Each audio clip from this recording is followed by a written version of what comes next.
Nós vamos abrir as nossas Bíblias no livro de Gênesis,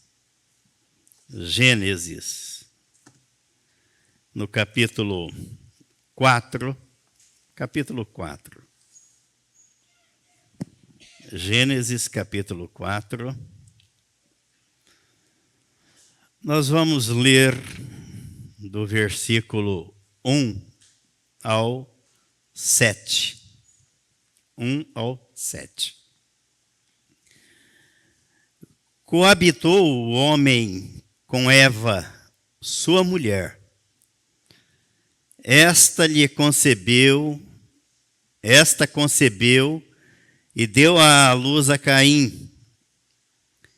Então disse: adquiri um varão com o auxílio do Senhor. Depois deu à luz a Abel, seu irmão. Abel foi pastor de ovelhas e Caim lavrador. Aconteceu que no fim de uns tempos, trouxe Caim do fruto da terra uma oferta ao Senhor. Abel, por sua vez, trouxe das primícias do seu rebanho e da gordura deste. Agradou-se o Senhor de Abel e de sua oferta, ao passo que de Caim e de sua oferta não se agradou. Irou-se, pois, sobremaneira Caim e descaiu-lhe o semblante. Então lhe disse o Senhor: por que andas irado? E por que descaiu o teu semblante? Se procederes bem, não é certo que serás aceito? Se todavia procederes mal, eis que o pecado jaz à porta, e o seu desejo será contra ti, mas a ti cumpre dominá-lo. Pai querido, que o teu Espírito Santo ministre e revele a tua palavra e nos dê a compreensão dela todos os dias, em nome de Jesus. Amém. Já lemos, relemos, ouvimos. Pois não, irmão Jorge? O café? O café. Várias vezes a leitura desse texto. Mas o que eu quero falar nesta manhã é sobre submissão e obediência. Irmão Márcio, faz favor, traga a sua Bíblia aqui para mim, por gentileza. É que hoje eu não trouxe a minha na versão King James. É que é muito peso na sacola para carregar, não é? Obrigado. Mas eu quero ler aqui, nesta versão, o mesmo texto. Prestem atenção. Então Adão teve relações sexuais com Eva, sua mulher. Ela concebeu e deu à luz Caim, e declarou: com a ajuda do Senhor tive um filho homem. Voltou a engravidar e desta vez lhe nasceu Abel, irmão de Caim. Abel tornou-se pastor de ovelhas e Caim cultivava a terra. Passado o tempo, Caim apresentou alguns produtos do solo em oferenda ao Senhor. Abel, por sua vez, ofereceu as primícias e a gordura de seu rebanho. Ora, o Senhor aceitou com alegria a Abel e sua oferta. Todavia não se agradou de Caim e de sua oferenda. E por esse motivo Caim ficou muito irado e seu semblante assumiu uma expressão maligna. Então o Senhor abordou Caim: por que estás furioso? E por qual motivo teu rosto está transtornado? Se procederes bem, não é certo que serás aceito? Entretanto, se assim não fizeres, sabe que o pecado espreita a tua porta e deseja destruir-te. Cabe a ti vencê-lo. Já pararam para pensar nisso? Aqui nós poderíamos ficar aqui 2 horas falando sobre esse texto, sem esgotar o texto e a mensagem que ele passa. Lembro que da outra vez que falamos sobre esse texto, nós abordamos a questão das 2 ofertas. A oferta trazida por Abel foi um animal sacrificado. A oferta trazida por Caim, o produto da terra. O animal, e nós vimos, me lembro que pelo menos para mim ficou bem gravado isso, é mais fácil cuidar da criação de animais do que cultivar a terra. Cultivar a terra dá mais trabalho. Dá mais trabalho. O Pitota sabe disso, né? Trabalhou no campo. E aqueles que mais velhos, ou que viveram, ou que vivem, né? Sabem disso. É muito mais trabalhoso preparar a terra, semear, cuidar da planta, colher, ter uma boa safra, do que criar animais. Gado, cabrito, ovelha, galinha, seja lá o que for. Mas Deus não se agradou da oferta de Caim, que era produto do seu esforço, do seu trabalho. E se agradou da oferta de Abel, que foi resultado de um trabalho muito mais leve, mais suave. E aí nós vemos aqui a lição, a mensagem, que Deus já estava sinalizando que para a remissão de pecados, e ele trata disso com Caim, ele diz aí no versículo 7, se procederes bem, não é certo que serás aceito. Olha a outra mensagem que nós vemos aqui. É Deus quem aceita o homem, o pecador. Não é o pecador quem aceita Deus, quem aceita Jesus. É Deus quem aceita. Se procederes bem, não é certo que serás aceito. Entretanto, se assim não fizeres, sabe que o pecado espreita a tua porta e deseja destruir-te. Cabe a ti vencê-lo. Deus já estava sinalizando que é Ele quem aceita o pecador quando o pecador crê que o sangue do Cordeiro foi derramado na cruz para salvá-lo. E que o pecador foi incluído no corpo de Jesus, na cruz, para receber a nova vida, a vida de Cristo, o Cordeiro de Deus que foi imolado. Aqui estava o prenúncio de que sem derramamento de sangue não há remissão de pecados, não há quitação da dívida. A dívida do pecado foi paga com o derramamento do sangue do Cordeiro de Deus na cruz.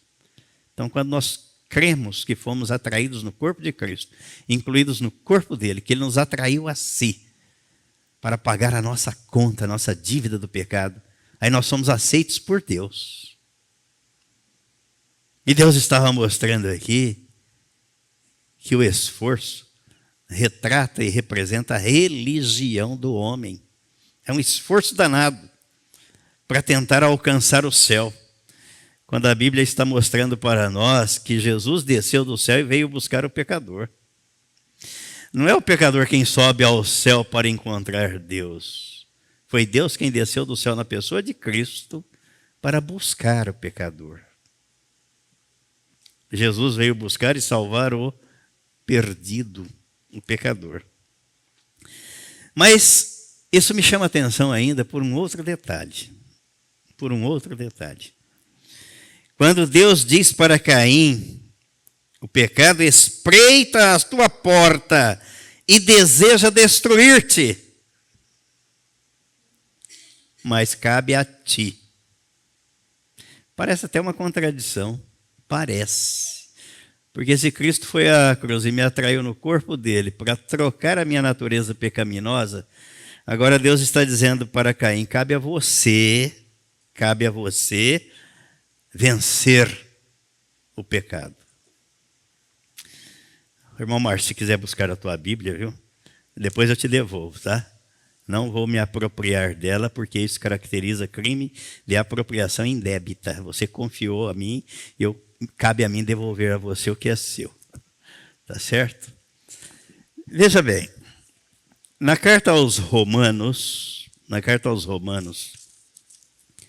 capítulo 10,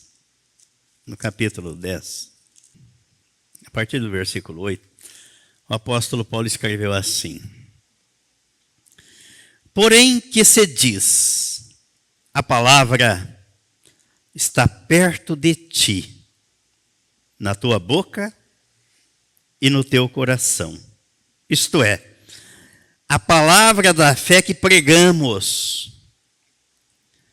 Se com a tua boca confessares Jesus como Senhor, e em teu coração creres que Deus o ressuscitou dentre os mortos, serás salvo.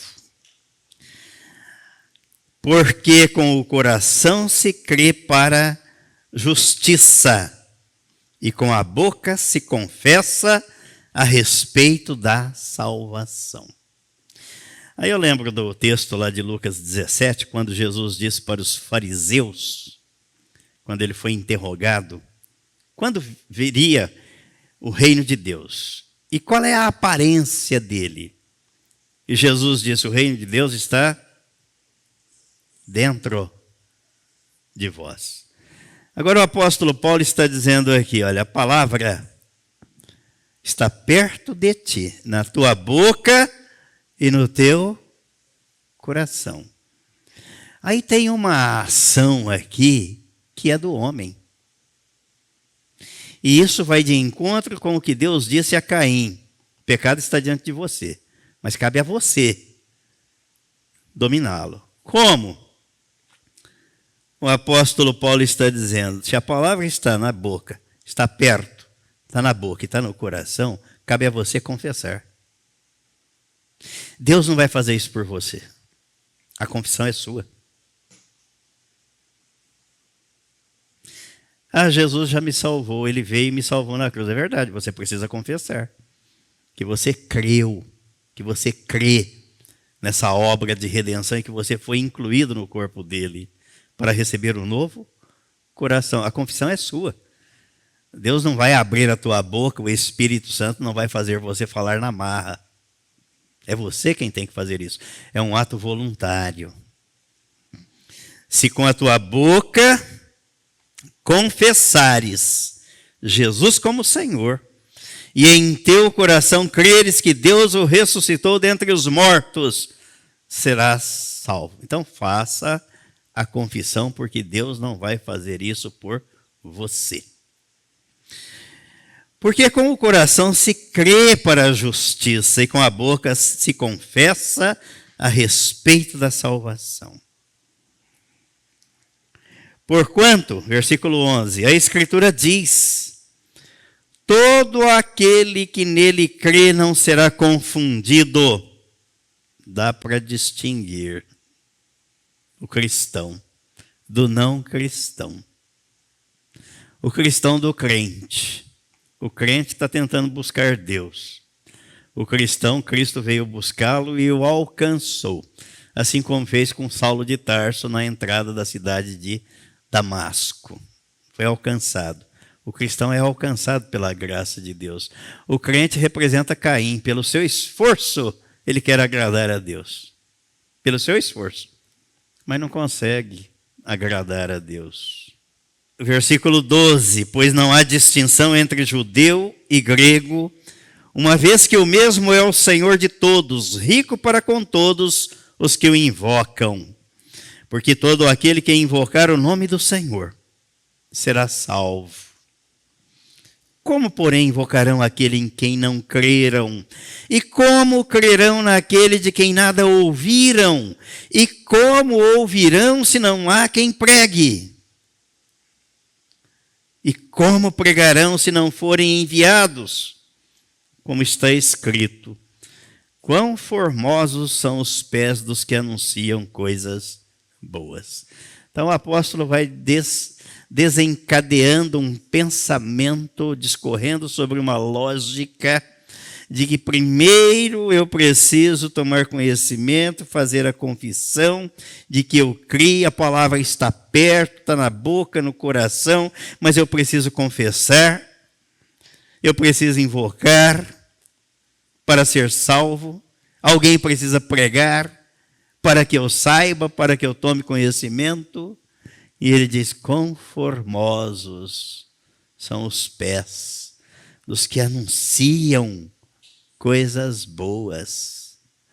Foi para isso que Deus nos colocou aqui.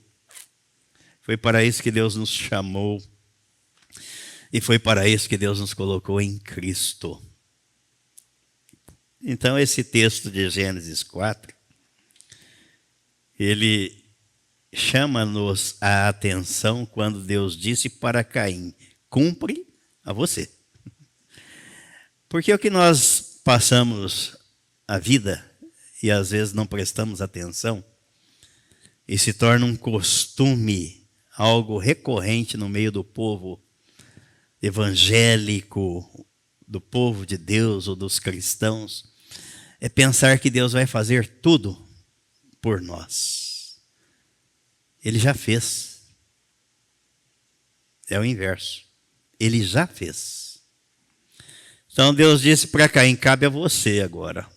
A obra está feita. A obra está consumada. Jesus carregou sobre si. 1 Pedro capítulo 2. Ele carregou sobre si, no seu corpo, naquele madeiro, todos os nossos pecados. 1 Pedro capítulo 2, versículo 24.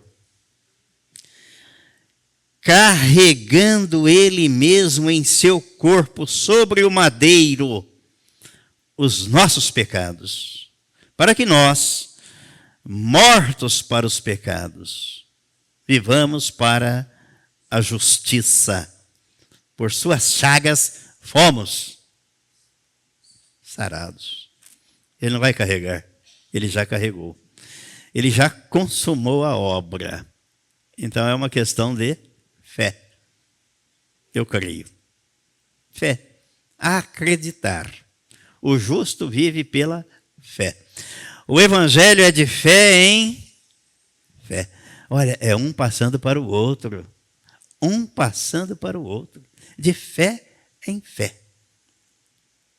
Por que essa família está aqui? O Rogério, a esposa e os filhinhos. Porque a dona Lourdes falou para eles, não foi? Os convidou. De fé em fé. É isso que a gente tem que prestar atenção e pôr em prática na vida. É contando um para o outro. De fé em fé. Estou lembrando aqui do episódio de Natanael, né? Filipe. Quando André foi avisar para eles que tinha encontrado o Messias. Lembram? Achamos o Messias. E Natanael estava onde? Debaixo de uma figueira. Mas de Israel, de Nazaré, né? Pode sair alguma coisa boa? E Jesus sabia. Jesus sabia. E André falou o que para ele? Vem e vê. E quando chegou perto de Jesus, Jesus já sabia o que ele havia pensado e falado. Vem e vê. Mas de fé em fé, passando. Um passando a mensagem para o outro. E a vida é assim. Não só nas questões espirituais, mas em tudo. Em matéria de conhecimento. Em matéria de sabedoria. Deus não dá sabedoria para a gente armazenar. Olha, vou fazer você um homem sábio, uma mulher sábia, para você armazenar e se engrandecer. Não é com esse propósito, não é com esse objetivo, não é com essa finalidade. É para você compartilhar e levar avante, levar adiante, passar para o outro. Porque o conhecimento que chega aqui e morre não tem utilidade nenhuma. Serviu para quê? Para nada. Mas aí quando a gente vem aqui e fala e quer compartilhar, tem alguns que não entendem, né? Acham que a gente quer esnobar. Não, longe de mim tal coisa. É para passar adiante, avisar o outro. Então, nosso tema é submissão e obediência. A submissão é uma palavra composta, onde sub significa abaixo ou embaixo. E missão significa encargo, incumbência. Quem é submisso está debaixo de um encargo ou de uma incumbência de alguém. É assim que o apóstolo Paulo descreve a relação entre marido e mulher, ao dizer que a mulher deve ser submissa ao seu marido. Isto é, ela deve estar debaixo da incumbência ou do encargo do marido.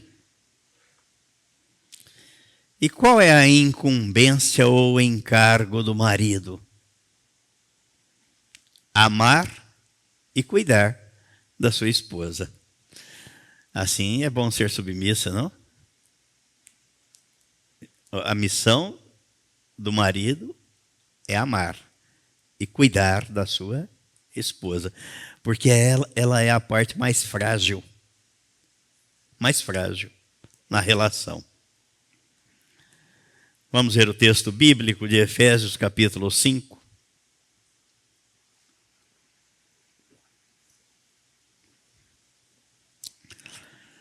Versículo 22. As mulheres sejam submissas ao seu próprio marido como ao Senhor. Porque o marido é o cabeça da mulher, como também Cristo é o cabeça da igreja, sendo este mesmo o Salvador do corpo. Como, porém, a igreja está sujeita a Cristo, assim também as mulheres sejam em tudo submissas ao seu marido. Esse modelo aqui funciona na prática, viu? Se for colocado em prática, ele funciona.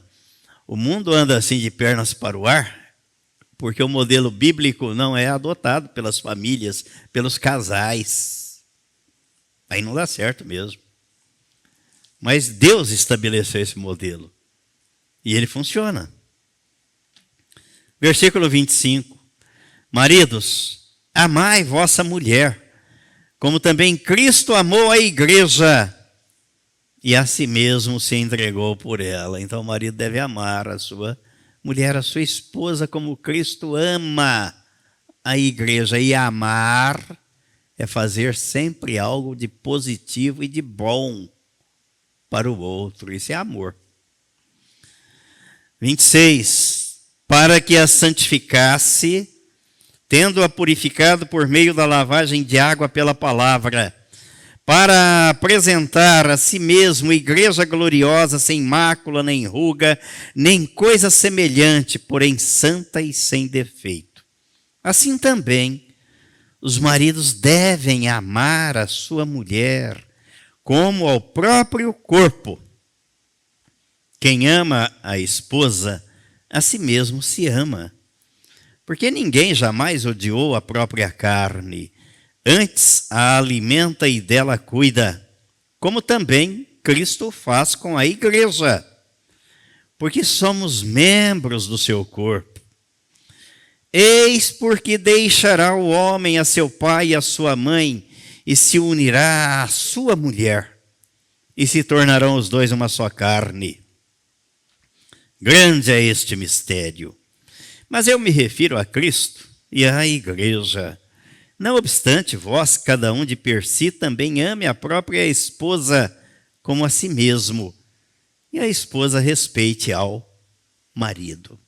Que analogia que ele faz do casamento entre o homem e uma mulher, com Cristo e a igreja. O homem e uma mulher se tornam uma só carne, e um deve amar o outro. Cristo e a igreja formam um só corpo. Cristo é a cabeça. Os membros regenerados, alcançados pela graça de Deus, salvos, remidos, se tornam membros do corpo de Cristo. E o ingrediente aqui chama-se amor. Amor. Enquanto muitos, por ignorância, pensam que ser submisso é ser escravo, já ouvi muito isso. Eu já ouvi gente falar isso. Imagina a mulher ser submissa, não estamos nessa época. A ignorância é uma doença terrível. Você sabe o que é submissão? Não. Procura descobrir que você vai aprender, então, que você realmente deve ser submisso ao seu marido. Ele é a cabeça, não é você, é ele. Não sou eu, é a Bíblia quem diz, está escrito aqui. E por que ele é a cabeça? Para pisar em você? Não, para amar você, para cuidar de você. Ela está gostando, né? Olhou para trás para o Rogério, hein, Rogério? Cuidado, hein? Não quero arrumar confusão de jeito nenhum. Só estou expondo aqui o que está escrito na Bíblia, mas a gente precisa aprender, não é? Ninguém nasce sabendo, e a gente vai aprendendo todos os dias. Pois quero ler uma frase que está nesse livro aqui, no final, para a gente entender o que significa isso. Não, vocês já têm aí quase 100 anos de idade cada um. E, né, seu Luiz, a gente conhece, sabe como é que é, né?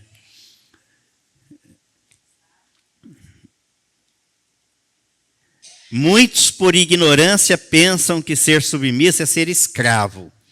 A Bíblia traz outra conotação, mostrando que ser submisso é estar debaixo de uma missão, de um encargo ou de uma incumbência.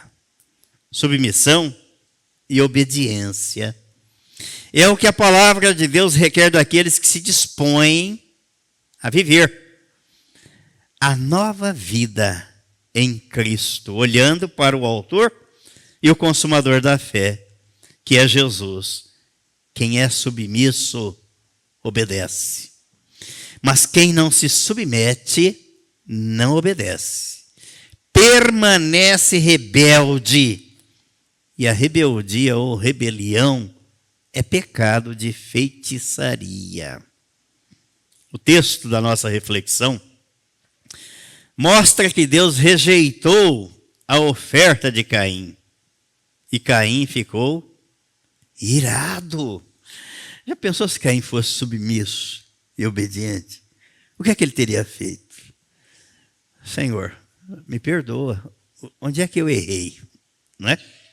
Onde é que eu errei? O que é que está errado na minha oferta? O que é que há de errado na minha oferta? Por que o Senhor rejeitou a minha oferta? Submissão, humildade, obediência. Ele teria tido a oportunidade de aprender. Mas não foi assim que aconteceu com Caim. Estou lembrando aqui de um texto que está na primeira carta de João. Primeira carta de João, no capítulo 3. Capítulo 3.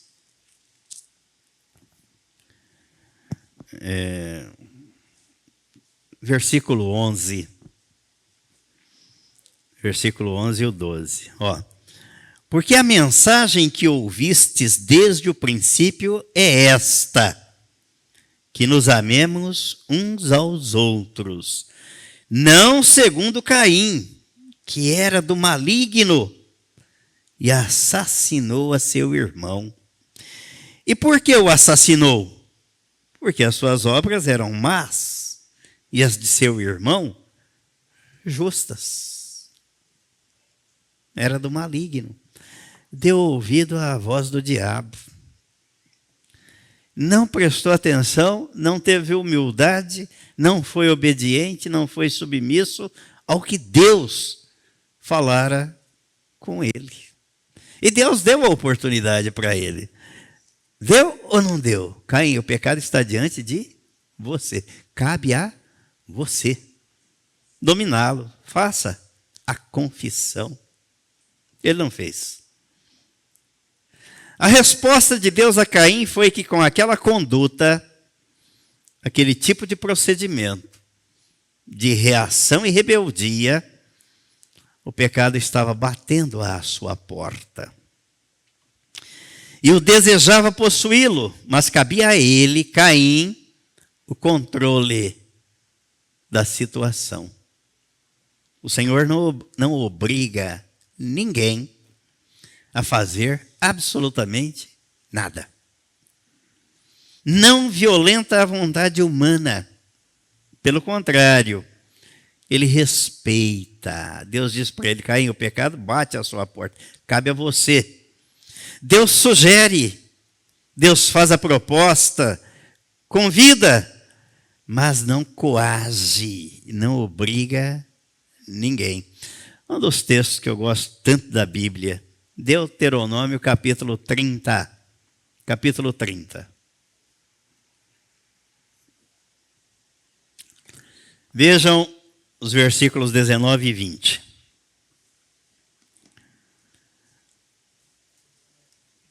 Os céus e a terra tomo hoje por testemunhas contra ti, que te propus a vida e a morte, a bênção e a maldição.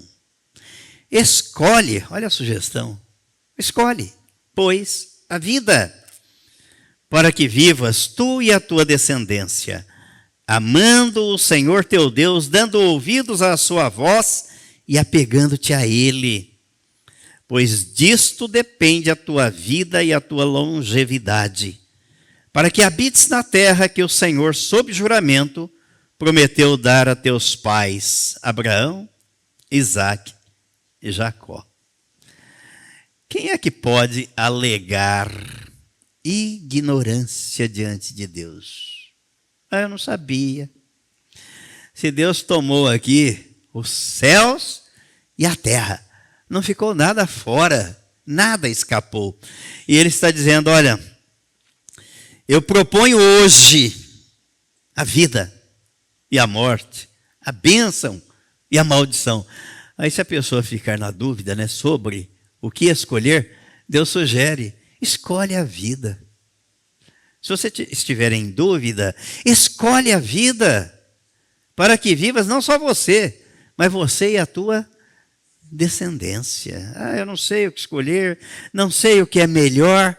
Deus está sugerindo, escolhe a vida. Quem não respeita a vontade livre e consciente é Satanás. Este sim. Jesus disse que ele veio para roubar, matar e destruir. Mas Jesus veio para que tenhamos vida e vida em abundância. Não é vida miserável, não é vida mesquinha, não é vida de escassez, não é vida de restrição, não é vida de limitação, é vida abundante em todas as áreas da vida. Não apenas numa área da vida. Não podemos dizer que temos vida abundante só com a vida espiritual, a vida renascida. Ela é o início, é o ponto de partida. Mas nós temos um corpo para ser cuidado e temos uma alma que são santificados pela palavra todos os dias. Todos os dias. Caim teve uma escolha, ele podia escolher. Ele podia honrar a vontade de Deus, ser obediente, submisso e fechar a porta para o controle do diabo e do pecado. Ele poderia honrar a sua própria vontade em rebelião e dar as boas-vindas ao pecado que o espreitava procurando dominá-lo. E foi o que ele escolheu. Ele não escolheu a bênção. Ele não escolheu o domínio que é dado pelo Espírito Santo sobre o pecado. Ele cedeu. A Bíblia informa que Caim não fez opção pela vida. Ele optou pela morte. Ele não fez opção pela bênção. Ele optou pela maldição. Olha, é este ponto que sempre me inquieta diante das pessoas. E dentro da igreja. Dentro da igreja. Não é lá fora no mundo, não. Porque a Bíblia diz que o mundo jaz no maligno. É dentro da igreja. As opções que as pessoas fazem. E depois colocam tudo numa bandeja e colocam diante de Deus. Senhor! Mas Deus já disse, olha, cabe a você. Cabe a você. Qual foi a escolha que você fez? Qual foi a semente que você plantou? Qual? Agora o fruto está aí para ser colhido. E você traz para mim? Como Caim deveria fechar a porta? Negar acesso ao diabo e dominar o mal que o assediava. De que maneira? Tiago vai responder esta pergunta. Tiago vai responder esta pergunta.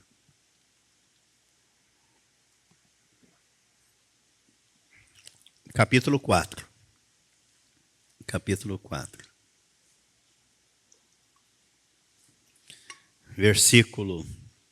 A partir do versículo 4. Infiéis. Olha como é que ele começa chamando aí. Infiéis. Não compreendeis que a amizade do mundo é inimiga de Deus? Então, primeiro ponto.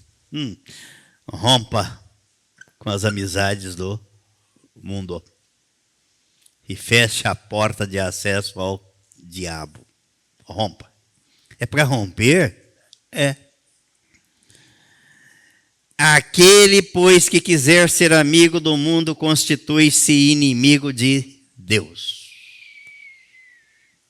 Ó, você quer ficar bem com o mundo, com as pessoas ou com Deus?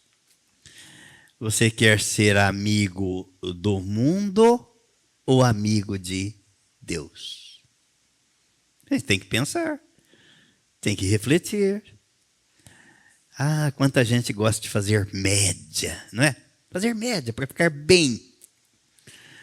Aí você vai ficar bem com o mundo.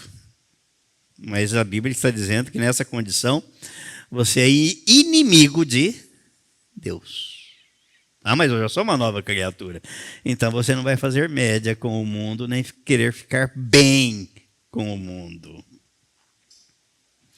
Ou supondes que em vão afirma a Escritura, é com ciúme que por nós anseia o Espírito que ele faz habitar em nós?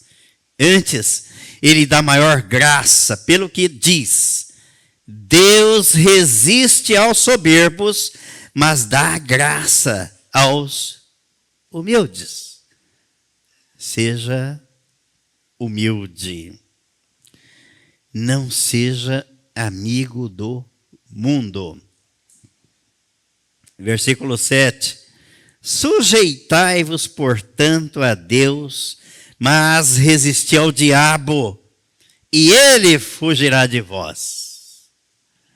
A sujeição, a submissão a Deus me leva a resistir ao diabo. E a Bíblia diz, ele bate em retirada, ele foge. Se você não resistir, os braços estão abertos, de braços dados com o mundo, ele entra. Chegai-vos a Deus e ele se chegará a vós outros. Purificai as mãos, pecadores, e vós que sois de ânimo dobre, limpai o coração, afligei-vos, lamentai e chorai.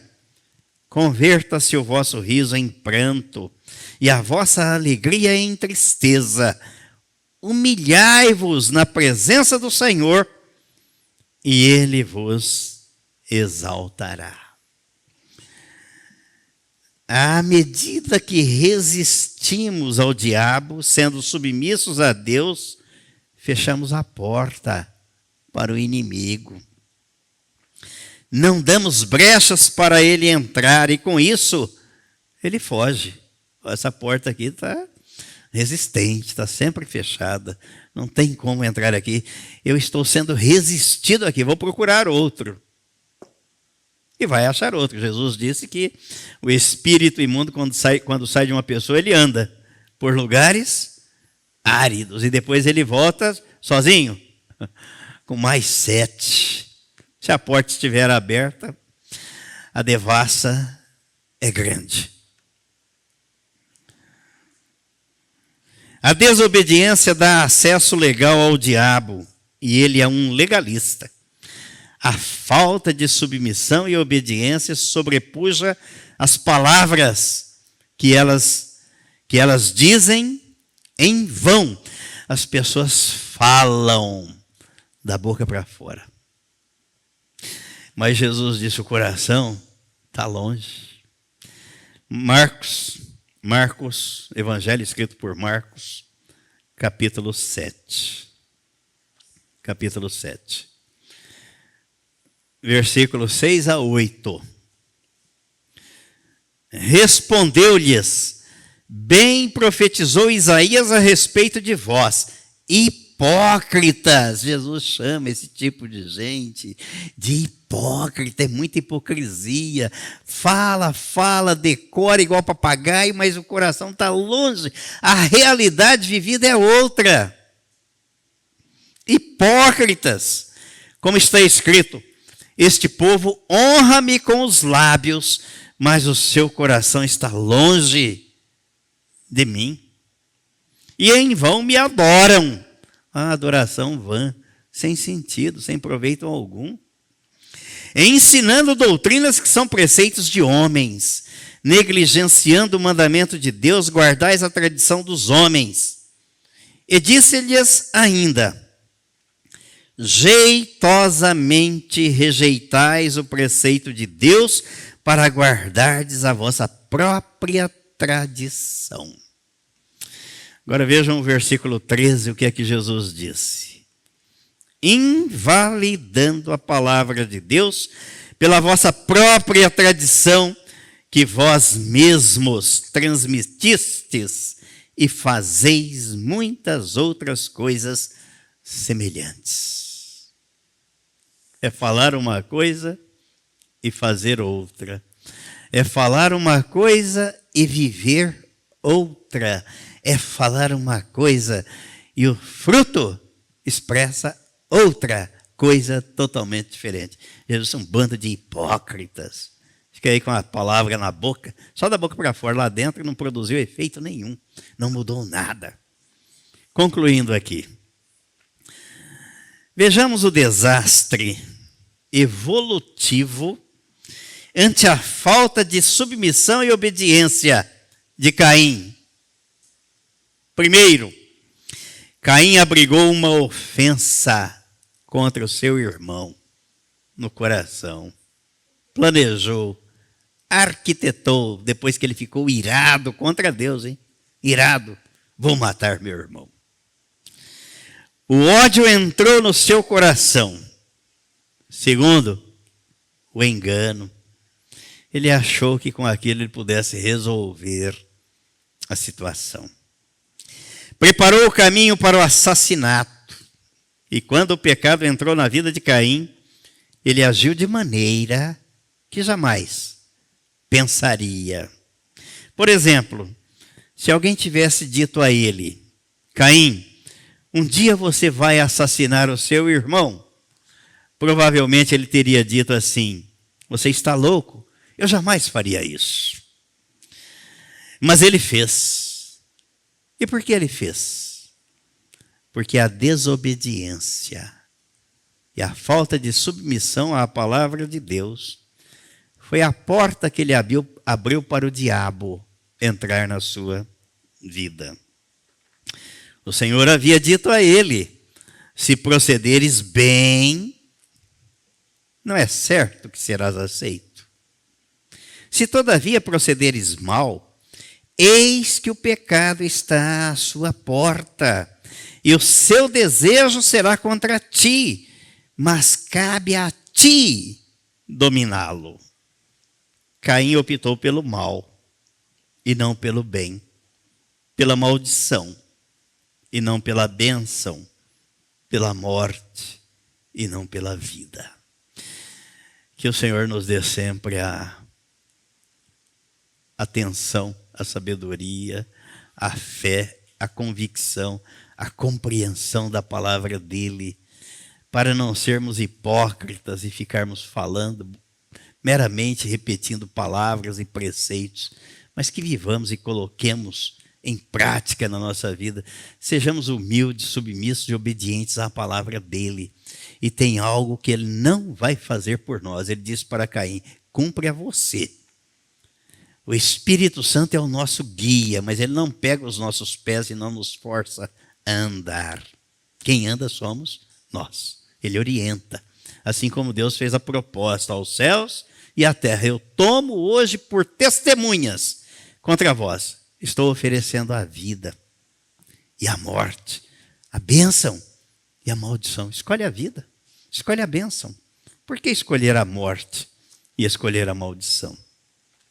Como eu falei deste livro aqui, do que eu li e quero compartilhar com vocês, porque conhecimento não pode chegar aqui e parar. Ele tem que ser passado adiante. Ele diz aqui o seguinte, olha. O título dele é esse: o cérebro que se transforma. Nós não recebemos uma placa de aço aqui, ou de ferro, ou de madeira. Uma placa de plástico. O plástico é maleável. Ele vai se modificando, se transformando, o plástico. Daí vem neuroplasticidade.